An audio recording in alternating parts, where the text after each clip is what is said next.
जहन 17 अध्याय जीशुको महाजाजकीय प्रार्थना।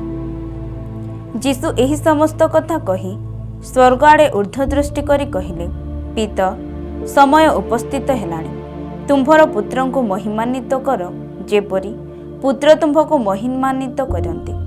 जे प्रकार तुम्भे ताहांको जेउ जेउ लोक मानकु देइअछ से मानकु अनंत जीवन देवा निमंते ताहांको समस्त मर्त्य उपरे अधिकार देल।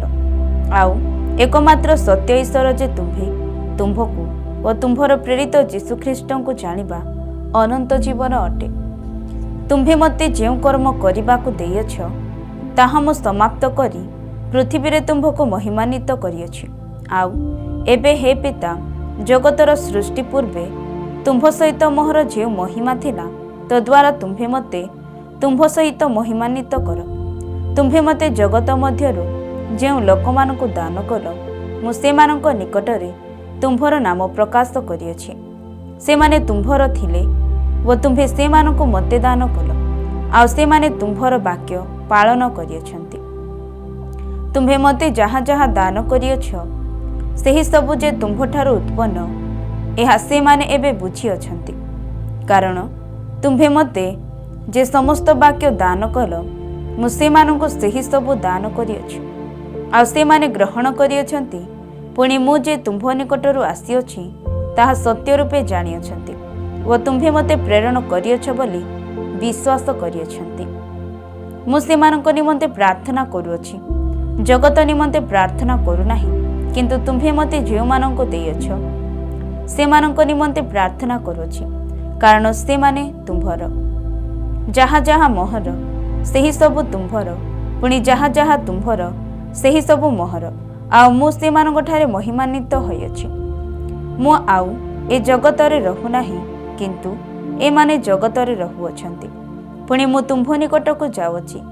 पवित्र पिता, तुम्भ नामरे सेमानंको रक्षा कर, जेउ नाम तुम्भे मते देइअछ, जेपरि आम्भे माने जे प्रकार एक सेमाने से प्रकार एक हुअन्ति। सेमानक सहित रहुथिबा समयरे मु सेमानंको तुम्भ नामरे रक्षा करी आसिअछि। जेउ नाम तुम्भे मते देइअछ, आ मु सेमानंको सावधान रे रक्षा करिअछि। ओ धर्मशास्त्र जेपरि सफल हुए, एथि निमंते विनाशर संतान बिना सेमानक मध्यरु जणे केही विनष्ट होई नाही। किंतु एबे मु तुम्भ निकटको जाउछि, आ सेमानक अंतरे मोहर आनंद जेपरि संपूर्ण हुए, सेथि निमंते जगतरे थाउ थाउ मु एहा सबु कहुअछि। मु सेमानंको तुम्भर वाक्य दान करिअछि, आ जगत सेमानंको घृणा करिअछि। कारण मु जेपरि ए जगतरु उत्पन्न नुहे, सेमाने सेहीपरि एही जगतरु उत्पन्न नुहंति। तुम्भे सेमानंको जगतरु घेनि जाओ बोली मु प्रार्थना करू नाही, किंतु सेमानंको मंदरु रक्षा कर बोली प्रार्थना करूअछि। मु जेपरि जगतरु उत्पन्न नुहे, सेमाने सेहीपरि जगतरु उत्पन्न नुहंति। सत्य द्वारा सेमानको पवित्र कर, तुम्भर वाक्य तो सत्य। तुम्भे मते जेपरि जगतको प्रेरण करिअछ, मु मध्ये सेमानको सेहीपरि जगतको प्रेरण करिअछि, आ सेमाने सुधा जेपरि सत्य द्वारा पवित्रकृत हुअन्ति। एथिपाई मु सेमानको निमंते आपणाको पवित्र करूअछि। मु केवल एमानको निमंते प्रार्थना करू नाही, मात्र एमानको वाक्य द्वारा जे माने मोठारे विश्वास करंती सेमानको निमंते सुधा प्रार्थना करूअछि, जेपरि सेमाने समस्ते एक हुअन्ति। हे पिता, तुम्भे जे प्रकार मोठारे अछ व मु तुम्भठारे अछि, सेमाने मध्ये से प्रकार आम्भमानंको ठारे रुहन्तु। जेपरि तुम्भे मते प्रेरण कल बोली जगत विश्वास करे, आ तुम्भे मते जे महिमा देइअछ मु सेमानंको ताहा देइअछि। जेपरि आम्भे माने जे प्रकार एक, सेमाने से प्रकार एक हुअन्ति। मु सेमानंको ठारे आउ तुम्भे, मु सेमानंको ठारे आउ तुम्भे मो ठारे जेपरि सेमाने सिद्ध होई एक हुअन्ति। जेपरि जगत बुझिबो जे तुम्भे मते प्रेरण कल, पुणी मते जे प्रकार प्रेम कल, सेमानंको मध्य से प्रकार प्रेम कल। हे पिता, तुम्भे मते जेउ मानंको देइअछ, मु जेउ ठारे थाए सेमाने मध्य जेपरि सेही ठारे मोहर सहित रहिबे, व जगतर पतन पूर्वे तुम्भे मते प्रेम करिथिबारु ମୋତେ ଯେଉଁ ମହିମା ଦେଇଅଛ ମୋହର ସେହି ମହିମା ସେମାନେ ଯେପରି ଦେଖିବେ ଏହା ମୋହର ଇଚ୍ଛା। ହେ ଧାର୍ମିକ ପିତା, ଜଗତ ତୁମ୍ଭକୁ ଜାଣିନାହିଁ, କିନ୍ତୁ ମୁଁ ତୁମ୍ଭକୁ ଜାଣିଅଛି। ଆଉ ତୁମ୍ଭେ ଯେ ମୋତେ ପ୍ରେରଣ କଲ ତାହା ଏମାନେ ଜାଣିଅଛନ୍ତି।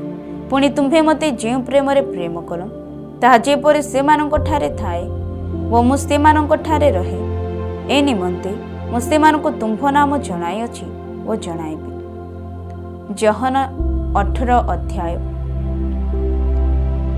ଯୀଶୁ ଶତ୍ରୁ ହସ୍ତରେ ସମର୍ପିତ।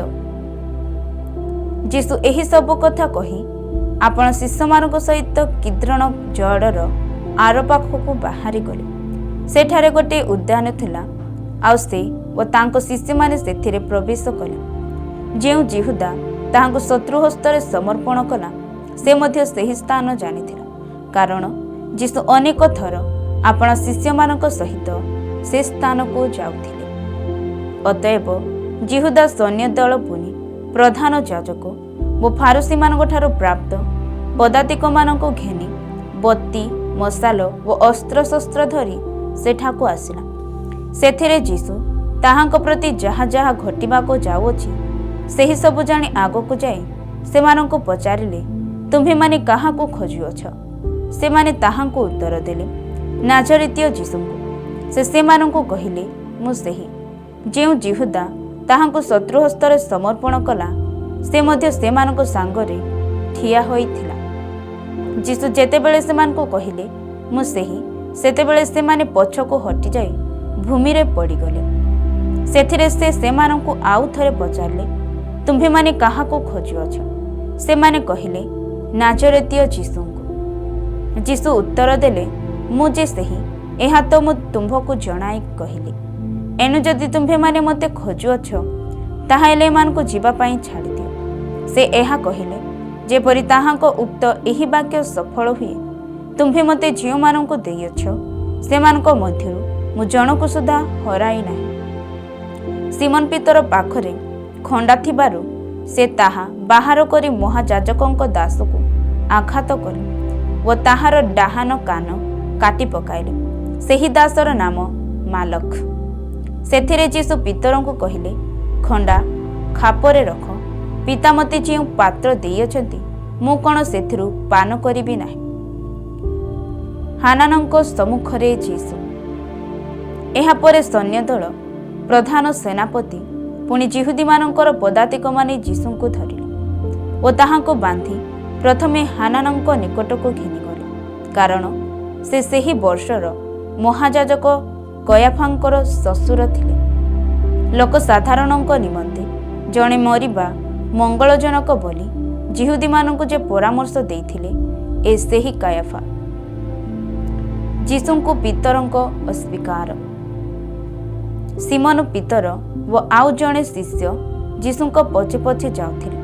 ସେହି ଶିଷ୍ୟ ମହାଯାଜକଙ୍କର ପରିଚିତ ଥିଲେ ଓ ଯୀଶୁଙ୍କ ସହିତ ମହାଯାଜକଙ୍କ ପ୍ରାଙ୍ଗଣରେ ପ୍ରବେଶ କଲେ। କିନ୍ତୁ ପିତର ବାହାରେ ଦ୍ୱାର ନିକଟରେ ଠିଆ ହୋଇ ରହିଲେ। ଅତଏବ ସେହି ଯେଉଁ ଅନ୍ୟ ଶିଷ୍ୟ ମହାଯାଜକଙ୍କ ପରିଚିତ ଥିଲେ ସେ ବାହାରକୁ ଯାଇ ଦ୍ୱାର ରକ୍ଷିକାକୁ କହି ପିତରଙ୍କୁ ଭିତରକୁ ଆଣିଲେ।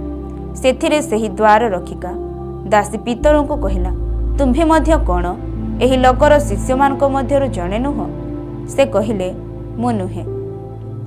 ଶୀତ ହେତୁ ଦାସ ଓ ପଦାତିକମାନେ ଅଙ୍ଗାର ଜାଳି ସେଠାରେ ଠିଆ ହୋଇ ନିଆଁ ପୋଉଥିଲେ। ପିତର ମଧ୍ୟ ସେମାନଙ୍କ ସାଙ୍ଗରେ ଠିଆ ହୋଇ ନିଆଁ ପୋଉଥିଲେ। ଯୀଶୁଙ୍କୁ ମହାଯାଜକଙ୍କ ପ୍ରଶ୍ନ। ଇତିମଧ୍ୟରେ ମହାଯାଜକ ଯୀଶୁଙ୍କୁ ତାହାଙ୍କ ଶିଷ୍ୟମାନଙ୍କ ବିଷୟରେ ଓ ତାହାଙ୍କ ଶିକ୍ଷା ସମ୍ବନ୍ଧରେ ପଚାରିଲେ। ଯୀଶୁ ତାହାଙ୍କୁ ଉତ୍ତର ଦେଲେ, ମୁଁ ଜଗତ ନିକଟରେ ପ୍ରକାଶରେ କଥା କହିଅଛି। ଯେଉଁଠାରେ ସମସ୍ତ ଯିହୁଦୀ ଏକତ୍ର ହୁଅନ୍ତି, ଏପରି ସମାଜ ଗୃହ ଓ ମନ୍ଦିରରେ ମୁଁ ସର୍ବଦା ଶିକ୍ଷା ଦେଇଅଛି। ମୁଁ ଗୋପନରେ କିଛି କହିନାହିଁ। ମୋତେ କାହିଁକି ପଚାରୁଅଛନ୍ତି? ମୁଁ ସେମାନଙ୍କୁ କ'ଣ କହିଅଛି? ଯେଉଁମାନେ ଶୁଣିଅଛନ୍ତି ସେମାନଙ୍କୁ ପଚାରନ୍ତୁ। ଦେଖନ୍ତୁ, ମୁଁ ଯାହା ଯାହା କହିଅଛି ସେମାନେ ସେହି ସବୁ ଜାଣନ୍ତି। ସେ ଏହା କହିବାରୁ ପଦାତିକମାନଙ୍କ ମଧ୍ୟରୁ ପାଖରେ ଠିଆ ହୋଇଥିବା ଜଣେ ଯୀଶୁଙ୍କୁ ଚାପୁଡ଼ା ମାରି କହିଲା, ତୁ ମହାଯାଜକଙ୍କୁ ଏପରି ଉତ୍ତର ଦେଉଅଛୁ? ଯୀଶୁ ତାଙ୍କୁ ଉତ୍ତର ଦେଲେ, ଯଦି ମୁଁ ମନ୍ଦ କହିଲି ତାହାହେଲେ ମନ୍ଦର ପ୍ରମାଣ ଦିଅ, କିନ୍ତୁ ଯଦି ଭଲ କହିଲି ତାହାହେଲେ କାହିଁକି ମୋତେ ମାରୁଅଛ? ସେଥିରେ ହାନାନ ତାହାଙ୍କୁ ବନ୍ଧା ହୋଇଥିବା ଅବସ୍ଥାରେ ମହାଯାଜକ କୟାଫାଙ୍କ ନିକଟକୁ ପଠାଇଦେଲେ। ଯୀଶୁଙ୍କୁ ପିତରଙ୍କର ପୁନର୍ବାର ଅସ୍ୱୀକାର। ଇତିମଧ୍ୟରେ ସିମୋନ ପିତର ଠିଆ ହୋଇ ନିଆଁ ପୋଉଥିଲେ। ସେଥିରେ ସେମାନେ ତାହାଙ୍କୁ ପଚାରିଲେ, ତୁମ୍ଭେ ମଧ୍ୟ କ'ଣ ତାହାଙ୍କ ଶିଷ୍ୟମାନଙ୍କ ମଧ୍ୟରୁ ଜଣେ ନୁହଁ? ସେ ଅସ୍ୱୀକାର କରି କହିଲେ, ମୁଁ ନୁହେଁ। ମହାଯାଜକଙ୍କ ଦାସମାନଙ୍କ ମଧ୍ୟରୁ ଜଣେ, ଅର୍ଥାତ୍ ପିତର ଯାହାର କାନ କାଟି ପକାଇଥିଲେ ତାହାର ଜଣେ ଆତ୍ମୀୟ କହିଲା, ମୁଁ କ'ଣ ତୋତେ ତାହାଙ୍କ ସାଙ୍ଗରେ ବଗିଚାରେ ଦେଖିନଥିଲି? ସେଥିରେ ପିତର ପୁନର୍ବାର ଅସ୍ୱୀକାର କଲେ, ଆଉ ସେଇ କ୍ଷଣି କୁକୁଡ଼ା ଡାକିଲା। ପିଲାତଙ୍କ ସମ୍ମୁଖରେ ଯୀଶୁ।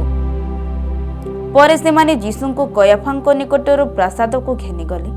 ସେତେବେଳେ ପ୍ରାନ୍ତକାଳ ହୋଇଥିଲା, ଆଉ ସେମାନେ ଯେପରି ଅଶୁଚି ନ ହୋଇ ନିସ୍ତାର ପର୍ବର ଭୋଜ ପ୍ରତିପାଳନ କରିପାରନ୍ତି, ଏଥିନିମନ୍ତେ ନିଜେ ପ୍ରାସାଦ ମଧ୍ୟରେ ପ୍ରବେଶ କଲେ ନାହିଁ। ଅତଏବ ପିଲାତ ସେମାନଙ୍କ ନିକଟକୁ ବାହାରି ଆସି ପଚାରିଲେ, ଏ ଲୋକ ବିରୁଦ୍ଧରେ ତୁମ୍ଭେମାନେ କେଉଁ ଅଭିଯୋଗ ଆଣୁଅଛ? ସେମାନେ ତାଙ୍କୁ ଉତ୍ତର ଦେଲେ, ଏ ଲୋକଟା ଯଦି ଦୁଷ୍କର୍ମକାରୀ ହୋଇନଥାନ୍ତା ତାହେଲେ ଆମ୍ଭେମାନେ ତାହାକୁ ଆପଣଙ୍କ ହସ୍ତରେ ସମର୍ପଣ କରିନଥାନ୍ତୁ। ସେଥିରେ ପିଲାତ ସେମାନଙ୍କୁ କହିଲେ, ତୁମ୍ଭେମାନେ ଏହାକୁ ଘେନିଯାଇ ତୁମ୍ଭମାନଙ୍କ ବ୍ୟବସ୍ଥା ଅନୁସାରେ ଏହାର ବିଚାର କର। ଯିହୁଦୀମାନେ ତାହାଙ୍କୁ କହିଲେ, କାହାକୁ ପ୍ରାଣଦଣ୍ଡ ଦେବା ଆମ୍ଭମାନଙ୍କର ଅଧିକାର ନାହିଁ। ଯୀଶୁ କେଉଁ ପ୍ରକାର ମୃତ୍ୟୁଭୋଗ କରିବାକୁ ଯାଉଅଛନ୍ତି ସେଥିର ସୂଚନା ଦେଇ ସେ ଯେଉଁ ବାକ୍ୟ କହିଥିଲେ ତାହା ଯେପରି ସଫଳ ହୁଏ, ଏଥିନିମନ୍ତେ ସେମାନେ ଏହା କହିଲେ। ଅତଏବ ପିଲାତ ପୁନର୍ବାର ପ୍ରାସାଦ ମଧ୍ୟରେ ପ୍ରବେଶ କରି ଯୀଶୁଙ୍କୁ ଡାକି ତାହାଙ୍କୁ ପଚାରିଲେ, ତୁମ୍ଭେ କ'ଣ ଯିହୁଦୀମାନଙ୍କର ରାଜା? ଯୀଶୁ ଉତ୍ତର ଦେଲେ, ଆପଣ କ'ଣ ନିଜରୁ ଏହା କହୁଅଛନ୍ତି, ନା ଅନ୍ୟମାନେ ମୋ ସମ୍ବନ୍ଧରେ ଆପଣଙ୍କୁ ଏହା କହିଅଛନ୍ତି? ପିଲାତ ଉତ୍ତର ଦେଲେ, ଆମ୍ଭେ କ'ଣ ଜଣେ ଯିହୁଦୀ? ତୁମ୍ଭର ସ୍ୱଜାତି ଓ ପ୍ରଧାନ ଯାଜକମାନେ ତୁମ୍ଭକୁ ଆମ୍ଭ ହସ୍ତରେ ସମର୍ପଣ କରିଅଛନ୍ତି। ତୁମ୍ଭେ କ'ଣ କରିଅଛ? ଯୀଶୁ ଉତ୍ତର ଦେଲେ, ମୋହର ରାଜ୍ୟ ଏହି ଜଗତ ସମ୍ବନ୍ଧୀୟ ନୁହେଁ। ଯଦି ମୋହର ରାଜ୍ୟ ଏହି ଜଗତ ସମ୍ବନ୍ଧୀୟ ହୋଇଥାନ୍ତା ତାହେଲେ ମୁଁ ଯେପରି ଯିହୁଦୀମାନଙ୍କ ହସ୍ତରେ ସମର୍ପିତ ନ ହୁଅନ୍ତି, ସେଥିପାଇଁ ମୋହର ପରିଚାରକମାନେ ଯୁଦ୍ଧ କରନ୍ତି। କିନ୍ତୁ ମୋହର ରାଜ୍ୟ ପ୍ରକୃତରେ ତତ୍ସମ୍ବନ୍ଧୀୟ ନୁହେଁ। ସେଥିରେ ପିଲାତ ତାହାଙ୍କୁ ପଚାରିଲେ, ତାହେଲେ ତୁମ୍ଭେ କ'ଣ ଜଣେ ରାଜା ନୁହଁ? ଯୀଶୁ ଉତ୍ତର ଦେଲେ, ଆପଣ ତ କହୁଅଛନ୍ତି ମୁଁ ଜଣେ ରାଜା। ମୁଁ ଯେପରି ସତ୍ୟ ପକ୍ଷରେ ସାକ୍ଷ୍ୟ ଦିଏ, ଏଥିନିମନ୍ତେ ମୁଁ ଜନ୍ମ ହୋଇଅଛି ଓ ଜଗତକୁ ଆସିଅଛି। ଯେ କେହି ସତ୍ୟର ସନ୍ତାନ ସେ ମୋହର କଥା ଶୁଣେ। ପିଲାତ ତାହାଙ୍କୁ କହିଲେ, ସତ୍ୟ କ'ଣ? ଏହା କହି ସେ ପୁଣି ଯିହୁଦୀମାନଙ୍କ ନିକଟକୁ ବାହାରକୁ ଯାଇ ସେମାନଙ୍କୁ କହିଲେ, ଆମ୍ଭେ ଏହାଠାରେ କୌଣସି ଦୋଷ ପାଉନାହୁଁ। ଯୀଶୁଙ୍କୁ ପ୍ରାଣଦଣ୍ଡ। କିନ୍ତୁ ଆମେ ଯେ ନିସ୍ତାର ପର୍ବ ସମୟରେ ତୁମ୍ଭମାନଙ୍କ ନିମନ୍ତେ ଜନକୁ ମୁକ୍ତ କରିଦେଉ, ଏହା ତୁମ୍ଭମାନଙ୍କ ରୀତି ଅଛି। ଅତଏବ ଯିହୁଦୀମାନଙ୍କ ରାଜାଙ୍କୁ ଆମ୍ଭେ ତୁମ୍ଭମାନଙ୍କ ନିମନ୍ତେ ମୁକ୍ତ କରିଦେବୁ ବୋଲି କ'ଣ ତୁମ୍ଭମାନଙ୍କର ଇଚ୍ଛା? ସେଥିରେ ସେମାନେ ପୁନର୍ବାର ଚିତ୍କାର କରି କହିଲେ, ଏ ଲୋକଟାକୁ ନୁହେଁ, କିନ୍ତୁ ବାରବାକୁ। ଏହି ବାରବା ଜଣେ ଡକାୟତ ଥିଲା। ଯୋହନ 19 ଅଧ୍ୟାୟ। ଅତଏବ ପିଲାତ ଯୀଶୁଙ୍କୁ ଘେନିଯାଇ କୋରଡ଼ା ପ୍ରହାର କରାଇଲେ। ପୁଣି ସୈନ୍ୟମାନେ କଣ୍ଟାର ମୁକୁଟ ବନାଇ ତାହାଙ୍କ ମସ୍ତକରେ ଦେଲେ ଓ ତାହାକୁ କୃଷ୍ଣଲୋହିତ ବର୍ଣ୍ଣର ବସ୍ତ୍ର ପିନ୍ଧାଇଲେ। ସେମାନେ ତାହାଙ୍କ ନିକଟକୁ ଆସି କହିଲେ, ହେ ଯିହୁଦୀମାନଙ୍କର ରାଜା, ନମସ୍କାର। ପୁଣି ସେମାନେ ତାହାଙ୍କୁ ଚାପୁଡ଼ା ମାରିବାକୁ ଲାଗିଲେ। ପିଲାତ ପୁନର୍ବାର ବାହାରକୁ ଯାଇ ସେମାନଙ୍କୁ କହିଲେ, ଦେଖ, ଆମ୍ଭେ ଯେ ତାହାଠାରେ କୌଣସି ଦୋଷ ପାଉନାହୁଁ, ଏହା ଯେପରି ତୁମ୍ଭେମାନେ ଜାଣିବ, ଏଥିନିମନ୍ତେ ଆମ୍ଭେ ତାହାକୁ ତୁମ୍ଭମାନଙ୍କ ନିକଟକୁ ବାହାର କରି ଆଣୁଅଛୁ। ସେଥିରେ ଯୀଶୁ ସେହି କଣ୍ଟାର ମୁକୁଟ ଓ କୃଷ୍ଣଲୋହିତ ବର୍ଣ୍ଣର ବସ୍ତ୍ରରେ ପରିହିତ ହୋଇ ବାହାରକୁ ଆସିଲେ। ପିଲାତ ସେମାନଙ୍କୁ କହିଲେ, ଦେଖ ସେହି ଲୋକ। ସେଥିରେ ପ୍ରଧାନ ଯାଜକ ଓ ପଦାତିକମାନେ ତାହାଙ୍କୁ ଦେଖି ଚିତ୍କାର କରି କହିଲେ, କ୍ରୁଶରେ ଚଢ଼ାଅ, କ୍ରୁଶରେ ଚଢ଼ାଅ। ପିଲାତ ସେମାନଙ୍କୁ କହିଲେ, ତୁମ୍ଭେମାନେ ତାହାକୁ ଘେନିଯାଇ କ୍ରୁଶରେ ଚଢ଼ାଅ, କାରଣ ଆମ୍ଭେ ତାହାଠାରେ କୌଣସି ଦୋଷ ପାଉନାହୁଁ। ଯିହୁଦୀମାନେ ତାହାଙ୍କୁ ଉତ୍ତର ଦେଲେ, ଆମ୍ଭମାନଙ୍କର ଗୋଟିଏ ବ୍ୟବସ୍ଥା ଅଛି ଓ ସେହି ବ୍ୟବସ୍ଥା ଅନୁସାରେ ସେ ପ୍ରାଣଦଣ୍ଡର ଯୋଗ୍ୟ, କାରଣ ସେ ନିଜକୁ ଈଶ୍ୱରଙ୍କ ପୁତ୍ର ବୋଲି କହିଅଛି। ସେଥିରେ ପିଲାତ ଏହି କଥା ଶୁଣି ଅଧିକ ଭୀତ ହେଲେ। ପୁଣି ସେ ପୁନର୍ବାର ପ୍ରାସାଦରେ ପ୍ରବେଶ କରି ଯୀଶୁଙ୍କୁ ପଚାରିଲେ, ତୁମ୍ଭେ କେଉଁଠାରୁ ଆସିଅଛ? କିନ୍ତୁ ଯୀଶୁ ତାଙ୍କୁ ଉତ୍ତର ଦେଲେ ନାହିଁ। ସେଥିରେ ପିଲାତ ତାହାଙ୍କୁ କହିଲେ, ଆମ୍ଭକୁ କଥା କହୁନାହଁ? ତୁମ୍ଭକୁ ମୁକ୍ତ କରିବାର ଆମ୍ଭର ଅଧିକାର ଅଛି ଓ ତୁମ୍ଭକୁ କ୍ରୁଶରେ ଚଢ଼ାଇବାକୁ ଆମ୍ଭର ଅଧିକାର ଅଛି, ଏହା କି ତୁମ୍ଭେ ଜାଣୁନାହଁ? ଯୀଶୁ ଉତ୍ତର ଦେଲେ, ଯଦି ଉର୍ଦ୍ଧ୍ୱରୁ ଆପଣଙ୍କୁ ଦତ୍ତ ହୋଇନଥାନ୍ତା, ତାହେଲେ ମୋ ବିରୁଦ୍ଧରେ ଆପଣଙ୍କର କୌଣସି ଅଧିକାର ନଥାନ୍ତା। ଏଣୁ ଯେ ମୋତେ ଆପଣଙ୍କ ହସ୍ତରେ ସମର୍ପଣ କରିଅଛି, ତାହାର ପାପ ଗୁରୁତର। ସେଥିରେ ପିଲାତ ତାହାଙ୍କୁ ମୁକ୍ତ କରିବାକୁ ଚେଷ୍ଟା କଲେ। କିନ୍ତୁ ଯିହୁଦୀମାନେ ଚିତ୍କାର କରି କହିଲେ, ଯଦି ତୁମ୍ଭେ ଏହି ଲୋକକୁ ମୁକ୍ତ କର, ତାହେଲେ ତୁମ୍ଭେ କାଇସରଙ୍କର ମିତ୍ର ନୁହଁ। ଯେ କେହି ଆପଣାକୁ ରାଜା ବୋଲି କହେ, ସେ କାଇସରଙ୍କର ବିପକ୍ଷରେ କଥା କହେ। ଅତଏବ ପିଲାତ ଏହି ସମସ୍ତ କଥା ଶୁଣି ଯୀଶୁଙ୍କୁ ବାହାର କରି ଆଣି ପ୍ରସ୍ତର ମଣ୍ଡପ, ଯାହାକୁ ଏବ୍ରୀ ଭାଷାରେ ଗୋଲଗଥା ବୋଲି କହନ୍ତି, ସେହି ସ୍ଥାନରେ ବିଚାର ସ୍ଥାନରେ ଉପବିଷ୍ଟ କଲେ। ସେହିଦିନ ନିସ୍ତାର ପର୍ବର ଆୟୋଜନ ଦିନ, ଆଉ ସେତେବେଳେ ସକାଳ ପ୍ରାୟ 6 ଘଣ୍ଟା ହୋଇଥିଲା। ପୁଣି ସେ ଯିହୁଦୀମାନଙ୍କୁ କହିଲେ, ଦେଖ ତୁମ୍ଭମାନଙ୍କ ରାଜା। ସେଥିରେ ସେମାନେ ଚିତ୍କାର କଲେ, ତାହାକୁ ବଧ କର, ବଧ କର, କ୍ରୁଶରେ ଚଢ଼ାଅ। ପିଲାତ ସେମାନଙ୍କୁ କହିଲେ, ଆମ୍ଭେ କ'ଣ ତୁମ୍ଭମାନଙ୍କ ରାଜାଙ୍କୁ କ୍ରୁଶରେ ଚଢ଼ାଇବା? ପ୍ରଧାନ ଯାଜକମାନେ ଉତ୍ତର ଦେଲେ, କାଇସରଙ୍କ ବିନା ଆମ୍ଭମାନଙ୍କ ଆଉ ରାଜା ନାହିଁ। ସେଥିରେ ସେ ଯେପରି କ୍ରୁଶରେ ଚଢ଼ାଯାଆନ୍ତି, ଏଥିନିମନ୍ତେ ସେ ତାହାଙ୍କୁ ସେମାନଙ୍କ ଇଚ୍ଛାନୁସାରେ ସମର୍ପଣ କଲେ। ଯୀଶୁଙ୍କ କ୍ରୁଶବିଦ୍ଧ। ତହିଁରେ ସେମାନେ ଯୀଶୁଙ୍କୁ ଘେନିଗଲେ, ଆଉ ଯୀଶୁ ଆପେ କ୍ରୁଶ ବହି କପାଳସ୍ଥଳକ ନାମକ ସ୍ଥାନ, ଯାହାକୁ ଏବ୍ରୀ ଭାଷାରେ ଗୋଲଗଥା ବୋଲି କହନ୍ତି, ସେଠାକୁ ବାହାରିଗଲେ। ସେଠାରେ ସେମାନେ ତାହାଙ୍କୁ କ୍ରୁଶରେ ଚଢ଼ାଇଲେ ଓ ତାହାଙ୍କ ସହିତ ଆଉ 2 ଜଣଙ୍କୁ ଚଢ଼ାଇଲେ, 2 ପାଖରେ 2 ଜଣଙ୍କୁ ଓ ମଝିରେ ଯୀଶୁଙ୍କୁ। ଆଉ ପିଲାତ ଗୋଟିଏ ଅଭିଯୋଗର ପତ୍ର ମଧ୍ୟ ଲେଖି କ୍ରୁଶ ଉପରେ ଲଗାଇଦେଲେ। ସେଥିରେ ଲେଖା ହୋଇଥିଲା, ନାଜରେତୀୟ ଯୀଶୁ, ଯିହୁଦୀମାନଙ୍କର ରାଜା।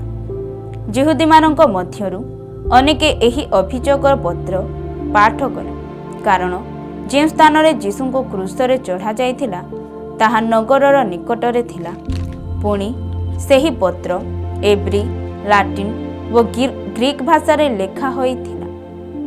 ତେଣୁ ଯିହୁଦୀମାନଙ୍କର ପ୍ରଧାନ ଯାଜକମାନେ ପିଲାତଙ୍କୁ କହିଲେ, ଯିହୁଦୀମାନଙ୍କର ରାଜା ବୋଲି ନ ଲେଖି ବରଂ ମୁଁ ଯିହୁଦୀମାନଙ୍କର ରାଜା ବୋଲି ସେ କହିଲା, ଏହା ଲେଖନ୍ତୁ। ପିଲାତ ଉତ୍ତର ଦେଲେ, ଆମ୍ଭେ ଯାହା ଲେଖିଅଛୁ ଲେଖିଅଛୁ। ସୈନ୍ୟମାନେ ଯୀଶୁଙ୍କୁ କ୍ରୁଶରେ ଚଢ଼ାଇଲା ଉତ୍ତାରେ ତାହାଙ୍କ ବସ୍ତ୍ର ଘେନି 4 ଭାଗ କଲେ, ପ୍ରତ୍ୟେକ ସୈନ୍ୟ ପାଇଁ 1 ଭାଗ। ଆଉ ସେମାନେ ତାହାଙ୍କ ଅଙ୍ଗରଖା ମଧ୍ୟ ନେଲେ। ସେହି ଅଙ୍ଗରଖା ସିଲାଇ ନ ହୋଇ ଉପରୁ ତଳ ଯାଏ ସମୁଦାୟ ବୁଣା ହୋଇଥିଲା। ତେଣୁ ସେମାନେ ପରସ୍ପର କହିଲେ, ଏହାକୁ ଚିରିବା ନାହିଁ, କିନ୍ତୁ ଏହାର କାହାର ହେବ, ସେଥିପାଇଁ ଗୁଳିବାଣ୍ଟ କରିବା। ଯେପରି ଧର୍ମଶାସ୍ତ୍ରର ଏହି ବାକ୍ୟ ସଫଳ ହୁଏ, ସେମାନେ ଆପଣା ଆପଣା ମଧ୍ୟରେ ମୋହର ବସ୍ତ୍ର ଭାଗ କଲେ, ପୁଣି ମୋହର ଅଙ୍ଗରଖା ନିମନ୍ତେ ଗୁଳିବାଣ୍ଟ କଲେ। ତେଣୁ ସୈନ୍ୟମାନେ ଏହା ସବୁ କଲେ। କିନ୍ତୁ ଯୀଶୁଙ୍କ କ୍ରୁଶ ନିକଟରେ ତାହାଙ୍କ ମାତା, ତାହାଙ୍କ ମାତାଙ୍କ ଭଗ୍ନୀ, କ୍ଲୋପାଙ୍କ ସ୍ତ୍ରୀ ମରିୟମ ଓ ମଗ୍ଦଲିନୀ ମରିୟମ ଠିଆ ହୋଇଥିଲେ। ଯୀଶୁ ଆପଣା ମାତା ଓ ଯେଉଁ ଶିଷ୍ୟଙ୍କୁ ପ୍ରେମ କରୁଥିଲେ, ତାହାଙ୍କୁ ପାଖରେ ଠିଆ ହୋଇଥିବା ଦେଖି ମାତାଙ୍କୁ କହିଲେ, ଗୋ ନାରୀ, ଦେଖ ତୁମ୍ଭର ପୁତ୍ର। ତତ୍ପରେ ସେ ସେହି ଶିଷ୍ୟଙ୍କୁ କହିଲେ, ଦେଖ ତୁମ୍ଭର ମାତା। ଆଉ ସେହି ଦଣ୍ଡରୁ ସେହି ଶିଷ୍ୟ ତାହାକୁ ଆପଣା ଗୃହକୁ ଘେନିଗଲେ। ଯୀଶୁଙ୍କ ମୃତ୍ୟୁ।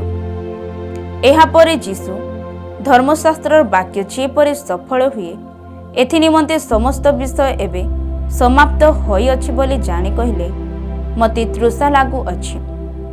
ସେଠାରେ ଅମ୍ଳରସ ପରିପୂର୍ଣ୍ଣ ଗୋଟିଏ ପାତ୍ର ଥିଲା। ତେଣୁ ସେମାନେ ଅମ୍ଳରସ ପରିପୂର୍ଣ୍ଣ ଗୋଟିଏ ସ୍ପଞ୍ଜ ଖଣ୍ଡିଏ ଏଜପନଳରେ ଲଗାଇ ତାହାଙ୍କ ମୁଖ ପାଖକୁ ଦେଲେ। ସେଥିରେ ଯୀଶୁ ସେହି ଅମ୍ଳରସ ପାନ କରି କହିଲେ, ସମାପ୍ତ ହେଲା। ଆଉ ସେ ମସ୍ତକ ଅବନତ କରି ପ୍ରାଣତ୍ୟାଗ କଲେ। ଯୀଶୁଙ୍କ ପାର୍ଶ୍ୱଦେଶରେ ବର୍ଷାଘାତ। ସେହି ଦିନ ଆୟୋଜନ ଦିନ ଥିବାରୁ ଶରୀରଗୁଡ଼ିକ ଯେପରି ବିଶ୍ରାମ ବାରରେ କ୍ରୁଶ ଉପରେ ନ ରହେ, କାରଣ ସେହି ବିଶ୍ରାମ ବାର ମହାଦିନ ଥିଲା। ସେଥିପାଇଁ ସେମାନଙ୍କ ଗୋଡ଼ ଭଙ୍ଗାଯାଉ ଓ ସେମାନେ ଅନ୍ୟ ସ୍ଥାନକୁ ନିଆଯାଆନ୍ତୁ ବୋଲି ଯିହୁଦୀମାନେ ପିଲାତଙ୍କୁ ଅନୁରୋଧ କଲେ। ଅତଏବ ସୈନ୍ୟମାନେ ଆସି ପ୍ରଥମ ଜଣକର ଗୋଡ଼ ଓ ତାହା ସହିତ ଯେଉଁ ଜଣକ କ୍ରୁଶରେ ଚଢ଼ାଯାଇଥିଲା ତାହାର ଗୋଡ଼ ମଧ୍ୟ ଭାଙ୍ଗିଦେଲେ। ମାତ୍ର ସେମାନେ ଯୀଶୁଙ୍କ ନିକଟକୁ ଆସି ସେ ମରିଗଲେନି ବୋଲି ଦେଖି ତାହାଙ୍କ ଗୋଡ଼ ଭାଙ୍ଗିଲେ ନାହିଁ। କିନ୍ତୁ ସୈନ୍ୟମାନଙ୍କ ମଧ୍ୟରୁ ଜଣେ ବର୍ଚ୍ଛାରେ ତାହାଙ୍କ କକ୍ଷଦେଶ ବିନ୍ଧିଲା, ଆଉ ତତ୍କ୍ଷଣାତ୍ ରକ୍ତ ଓ ଜଳ ବାହାର ହେଲା।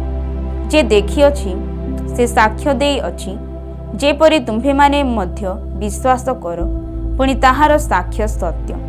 ଆଉ ସେ ଯେ ସତ୍ୟ କହୁଅଛି ଏହା ସେ ଜାଣନ୍ତି, କାରଣ ଧର୍ମଶାସ୍ତ୍ରର ଏହି ବାକ୍ୟ ସଫଳ ହେବା ନିମନ୍ତେ ଏ ସମସ୍ତ ବିଷୟ ଘଟିଲା। ତାହାଙ୍କର ଖଣ୍ଡେ ଅସ୍ଥି ଭଗ୍ନ ହେବ ନାହିଁ।